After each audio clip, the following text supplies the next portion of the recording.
Good afternoon, Salford community. We are joining you for our regular Friday greeting. Although you won't see the usual number of boxes on the screen, Beth Yoder is away this week, so it's just the two of us today. She will be on vacation through Monday, rejoining us on Tuesday. We have been feeling an extra amount of lightness this week as we look out our windows and venture outside, noting the warmer air and the sun that is slowly melting the snow. We are beginning to imagine that spring will soon be here.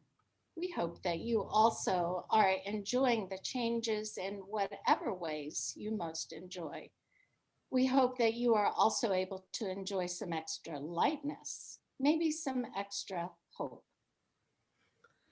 But we also recognize that this may not be the case. It's just as possible that you are in a place of hopelessness, weariness, or anxiety. As the pandemic wends on and the weather remains too cold to spend much time outside, as this week the United States surpassed 500,000 COVID deaths, and many in our community also experienced loss and grief. The emotional toll is so high. It can feel like a lot to just keep coping day to day.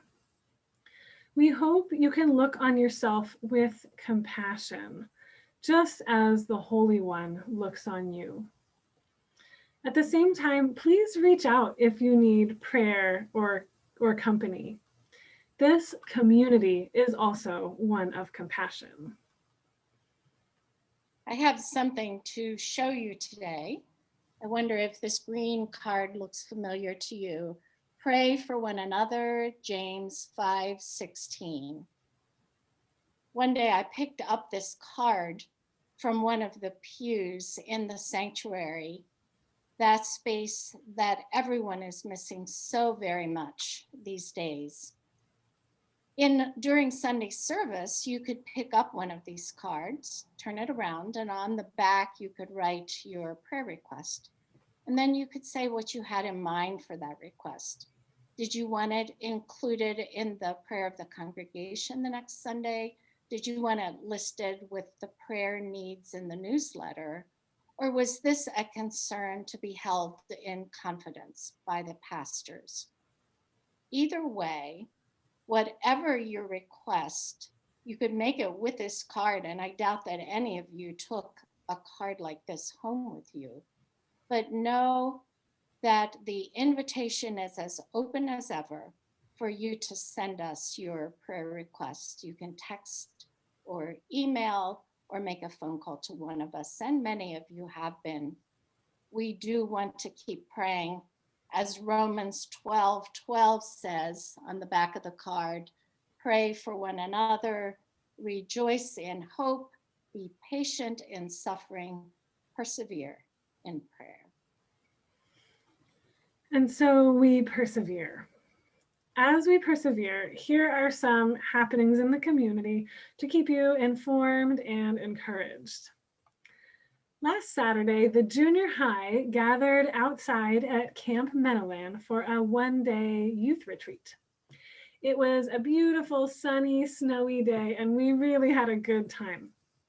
16 of us were present, including our speakers, Brooke and Nathaniel Martin. We spent some time considering different kinds of prayer, what prayer is for, what we do, and what God does in prayer. We did some hands-on prayer stations.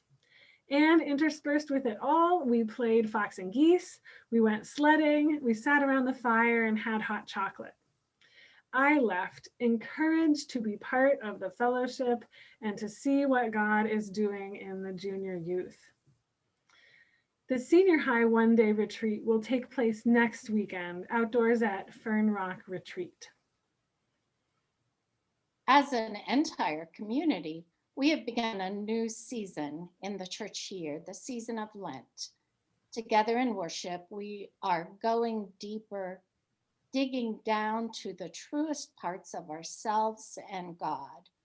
Last week, Maria began the season with the image of the sea, inviting us to be upheld by the vast ocean of God's grace.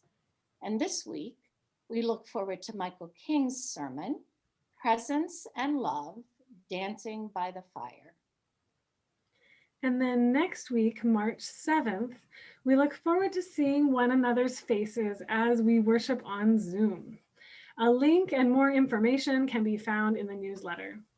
With our first Zoom service at the end of December, we really appreciated the chance to worship together in real time, to interact, and even to have a version of sharing in prayer such as we were used to in the sanctuary. Those elements will again be present on March 7th. And as before, the service will also be recorded for viewing later. So please note that information and join us on the 7th. As we end another week and another day, please join us in this blessing adapted from one by Kate Bowler called A Blessing When You Need a Gentler Day. Blessed are we who come to you, O God, just as we are, asking to be gathered, hidden, and held, shielded for a time from things too hard for us, too heavy to hold for this long. We are weary from living in the fog that is this crisis on slow release. We're not good at staying on track, even for the good we desire. So God, give us grace for gentle turning from away from worry, from restful action, turning from the troubles of yesterday or tomorrow toward only what is here today. Blessed are we in this gentle day of turning that is our sweet repentance. God, have mercy. Christ, have mercy. Spirit, have mercy. Look again, it's God calling our name. May you hear your name being called too. Blessings, dear friends.